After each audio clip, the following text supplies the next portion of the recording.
যারা মরেছে 1000 বছর আগে তারা উঠবে, যারা 10 দিন আগে মরেছে তারা উঠবে, যারা 1000 বছর আগে মরেছে তারা আবার সুস্থ শরীরে উঠে যাবে। তাদেরকে ওই রকম একটা হিউম্যান পার্টস, তাদেরকে একটা অর্গান দিয়ে, অঙ্গ প্রত্যঙ্গ দিয়ে আল্লাহ তাআলা অর্ডার করবেন। আল্লাহ অর্ডার করতে দেরি হবে, মানুষ বের হতে দেরি হবে না। সুবহানাল্লাহ বলেন। তাহলে প্রথম নাম্বার ব্যাখ্যা হলো ওয়া আখরাজাতিল আরদু আসবালাহা, পৃথিবী তার সব বোঝা বের করে দেবে। এর এক নাম্বার ব্যাখ্যা হলো যত মানুষ মরেছে সব বেরিয়ে যাবে। 2 নাম্বার ব্যাখ্যা হলো মাটির উপরে থেকে যত পাপ করেছেন মাটির নিচেই চলে গেছেন, সেই পাপগুলি বেরিয়ে আসবে। জমি লিখে নিয়েছেন, বেরিয়ে আসবে। জমিন যেহেতু বোঝা বের করে দেয়, জমিন যেহেতু আল্লাহর কথা অনুযায়ী সব বের করে দেবে, সব ওপেন করে দেবে, ফ্লাশ করে দিবে, সেই জন্য আপনি কার জমি লিখেছেন দুনিয়ার কেউ জানে না। আল্লাহ বলছেন আমি জানি। সেই দিন জমিন জুবান খুলে যাবে, বের করে দিবে। অন্যায়ভাবে জমি লিখেছেন, এই জমিতেই কথা বলবে। সুবহানাল্লাহ বলেন। জমিতেই কথা বলবে। অন্যায়ভাবে বাড়ি দখল করেছেন, জমিতেই কথা বলে দিবে, বাড়িতে কথা বলবে। সেই দিন জুবান খুলে যাবে, সমস্ত বস্তুর জুবান খুলে যাবে। অন্যায়ভাবে কাউকে আঘাত করে পিটিয়ে হত্যা করেছেন, মাটিতে পুঁতে রেখেছেন, দুনিয়ার কেউ জানে না। সেই দিন ওই বোঝা বেরিয়ে যাবে।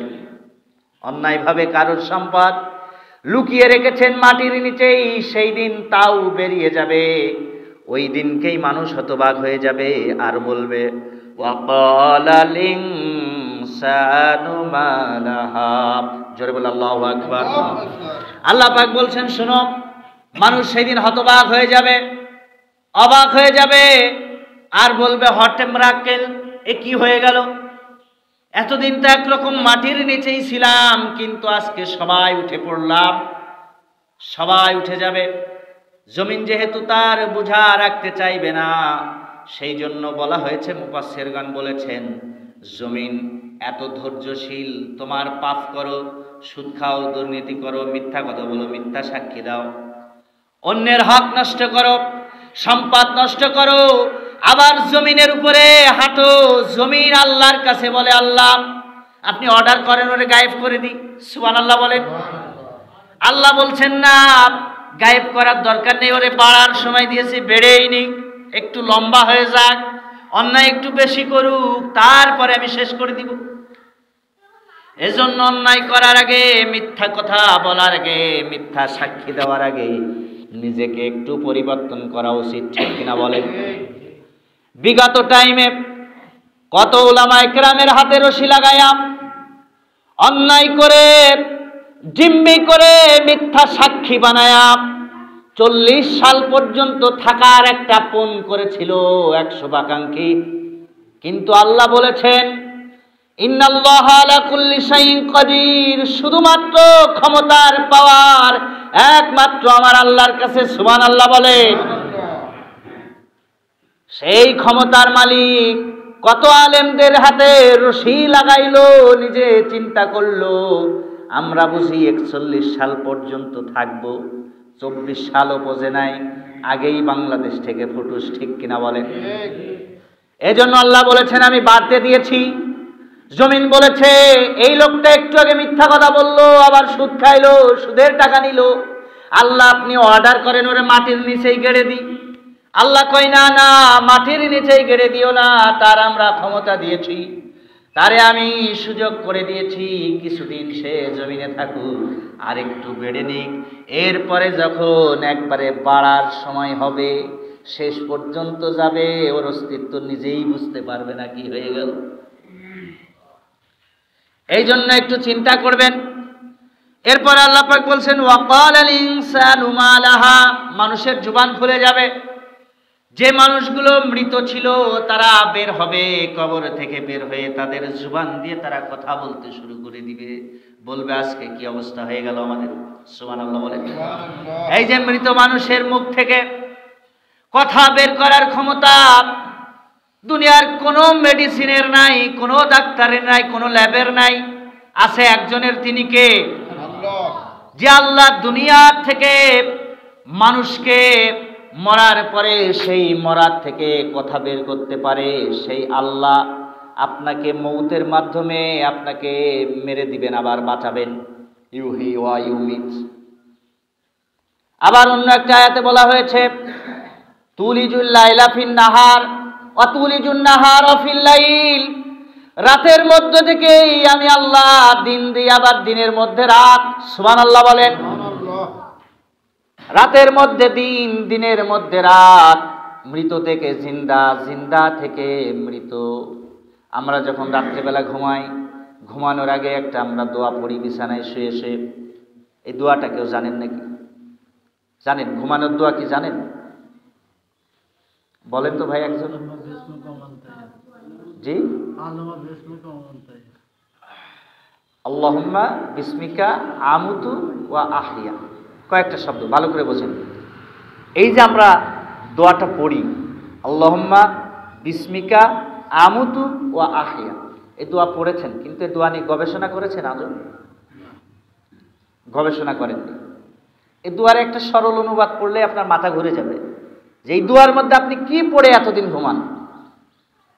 এটা সাহাবা কেরাম পড়েছেন, আল্লাহর হাবিব পড়েছেন, তাবেঈগণ পড়েছেন, এই জন্য আমরাও পড়ি, ঠিক কিনা? তবে এই দোয়াটার মধ্যে আপনি কি পড়েছেন আজ পর্যন্ত চিন্তা করেন নাই। তো ব্যাখ্যা তো দূরের কথা, সরল অনুবাদটা শোনেন। আল্লাহ পাক বলছেন যে দোয়া করো আল্লাহুম্মা বিসমিকা, আল্লাহর নামে, আমুতু, আমি এখন মরে যাব, ওয়া আহইয়া, যদি হায়াত পাই তাহলে তোমার নামের উপরেই যেন পাই। সুবহানাল্লাহ বলেন। তাহলে প্রথম অংশ দেখেছেন যে আল্লাহুম্মা বিসমিকা আমুতু, আমি এখন মরে যাব, এ কথা কার? এ কথা আল্লাহর নবীর দোয়ার মাধ্যমে আল্লাহ তাআলা আল্লাহর নবী শিক্ষা দিয়েছেন। তাহলে আল্লাহর নবী বলছেন যে আল্লাহুম্মা বিসমিকা আমুতু, আমি এখন মরে যাব। তাহলে হাদিসের মধ্যে এসেছে যে ব্যক্তি ঘুমায়া গেল সে ব্যক্তি মারা গেল। তাহলে হাদিসের কথা সত্য না মিথ্যা? সবাই বলেন সত্য না মিথ্যা? সত্য। তাহলে আমরা যখন ঘুমালাম তখন আমরা মারা গেলাম। এখন বলতে পারেন যে হুজুর মারা গেলাম, তা হার্ট চললো কিভাবে? এটা আলাদা প্রক্রিয়ায় আল্লাহ রেখেছেন। এটা এই মানব দেহের জন্য, শুধুমাত্র এই দেহটা সুস্থ আছে কিনা, জিন্দা আছে কিনা, অন্য অন্য পরিবারের সদস্যরা যাতে বুঝতে পারে যে না মনে হয় হার্টটা সুস্থ আছে, জিন্দা আছে, এই জন্য এই বডিটার একটা গঠন প্রণালী এমনভাবে দেওয়া আপনার অন্য লোক দেখে মনে করতে পারে লোকটা ঘুমায় আছে, মরিনি। কিন্তু হাদিস বলছে যে লোকটা ঘুমাইছে সে লোকটা মারা গেছে। সুবহানাল্লাহ বলেন। তাহলে আল্লাহুম্মা বিসমিকা আমুতু, আমি এখন মরে যাচ্ছি। এই যে প্রতিদিন আপনি মরেন, প্রতিদিন আমরা মরি, এই যে মরা লাশ থেকে আল্লাহ আবার জিন্দা করে, কিন্তু একবার চিন্তা করে দেখলেন না যে আমি তো রাত্রেবেলা মরেই ছিলাম, যে আল্লাহ আমাকে আবার সুস্থ করলো, জিন্দা করলো।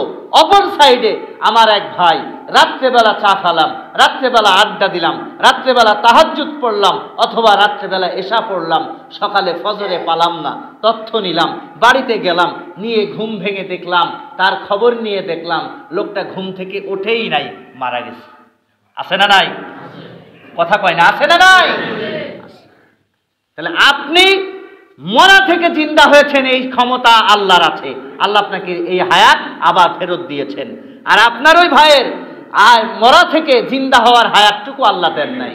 তাহলে আপনি যে মরা থেকে জিন্দা হয়েছেন, সুস্থ আছেন, আবার মাঠে যেতে পারলেন, কাজ করতে পারলেন, ব্যবসায় যেতে পারলেন, চাকরিতে যেতে পারলেন, যশোর চলে গেলেন, ইউনিভার্সিটিতে গেলেন, বিশ্ববিদ্যালয়ে গেলেন, সব জায়গায় যেতে পারলেন, মরা থেকে বেঁচে উঠলেন। এর জন্য মনের মধ্যে কি একবারও চাইলো না যে ফজরের নামাজ আমার জন্য পড়া উচিত ছিল? ভাবেননি, গবেষণা করেননি, চিন্তাই করেননি যে আমি তো ঘুমাচ্ছি, সুস্থ শরীর আবার উঠে পড়বো। আরে ভাই, আপনি যদি নিজের থেকেই উঠতে পারতেন তাহলে তো আল্লাহ বলে মানতেন না কিছু। আল্লাহ এটাই বলেছেন, এবং এই দোয়ার মাধ্যমে এই কথাই আল্লাহর হাবিব বলেছেন, এই দোয়ার মাধ্যমে এই কথাই শেখানো হয়েছে যে বান্দা প্রতিদিন মারা যায়। আল্লাহর হাবিব বলেছেন, আহারে এই বান্দা প্রতিদিন মারা যায়, মরে গেল, ঘুমাইয়া গেল, এর থেকে আল্লাহ তো অথর্ব করে দিতে পারত, অচল করে দিতে পারত, মাটির বাসিন্দা বানাই দিতে পারত, বানাই নাই তো। রহমত করেছেন, বরকত দিয়েছেন, শ্বাস প্রশ্বাসের সুযোগ দিয়েছেন, মাঠে যাওয়ার সুযোগ দিয়েছেন, ঘাটে যাওয়ার তৌফিক করে দিয়েছেন। এই বান্দা কেন নামাজ পড়ল না? নামাজ পড়তে মন চায় কি চায় না? আপনি যে রাত্রেবেলা মরার থেকে চিন্তা হয়েছেন, এর শুকরিয়া আদায় করার জন্য একটা দিনও যদি আপনি পান, তাহলে সারা জীবন নামাজ পড়েও আপনি এর শুকরিয়া শেষ করতে পারবেন? বলেন পারবেন? একজন ব্যক্তিকে ধরা হলো, জিজ্ঞাসা করা হলো, এই মুহূর্তে তোমার কি প্রয়োজন? আমাকে যদি কেউ জিজ্ঞাসা করে এই মুহূর্তে তোমার কি প্রয়োজন, তাহলে হয়তো আমি আমার চাহিদা অনুযায়ী বলবো। আপনাদেরকে যদি কেউ জিজ্ঞাসা করে, কেউ হয়তো বলবে আমার বাড়িও আছে, ঘরও আছে, এই মুহূর্তে আমার একটা চাকরি দরকার ছিল। আবার কেউ বলবে সব আছে, বাড়ি নাই, বাড়ির দরকার ছিল। কেউ বলবে বাড়িও আছে, একটু কিছু টাকার দরকার ছিল। কেউ বলবে না, সব আছে কিন্তু একটু জমি কিনতে পারলে শান্তি হতো।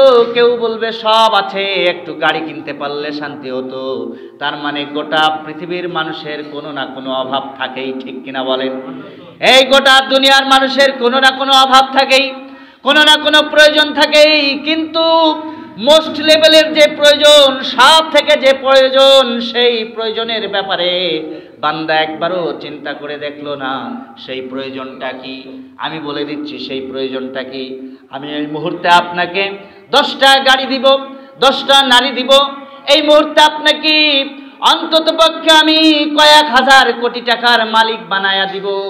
কিন্তু এই জিনিসগুলো ভোগ করার জন্য আপনার যে জিনিসটা সব থেকে প্রয়োজন, তা হলো শ্বাস নেওয়া, ঠিক কিনা বলেন? নিঃশ্বাস নেওয়া। আমারে গাড়ি দেন, বাড়ি দেন, অর্থ দেন, সম্পদ দেন, নারী দেন, সব দিলেন, কিন্তু আল্লাহ বলছে তোমার নিঃশ্বাস নেওয়ার শক্তি আমি দিলাম না। তাহলে এই নারী, গাড়ি, বাড়ি থেকে আপনার কোনো লাভ হইল? লাভ হইল? লাভ হইল না। তাহলে যেটা সব থেকে বেশি প্রয়োজন, সেই প্রয়োজনের ব্যাপারে আল্লাহ তাআলা সেই প্রয়োজন বিনা নোটিসে, বিনা তাগিদে, বিনা খরচায় কন্টিনিউ আপনার প্রয়োজন পূরণ করে যাচ্ছে। অথচ এই ব্যাপারে আমরা ভাবলাম না। হাসপাতালে গেছেন কেউ রোগী নিয়ে? গেছেন। বাচ্চা অথবা মা অথবা অ্যাডাল্ট পারসন কাউকে অক্সিজেনে রাখছেন, এমন কেউ আছেন? একটু হাত তোলেন তো। আচ্ছা, আলহামদুলিল্লাহ। অক্সিজেনে যদি রাখেন, তাহলে আমার সাথে একটি এই বিষয়ে এগ্রি উইথ মি, আমার সাথে কনভারসেশন করেন।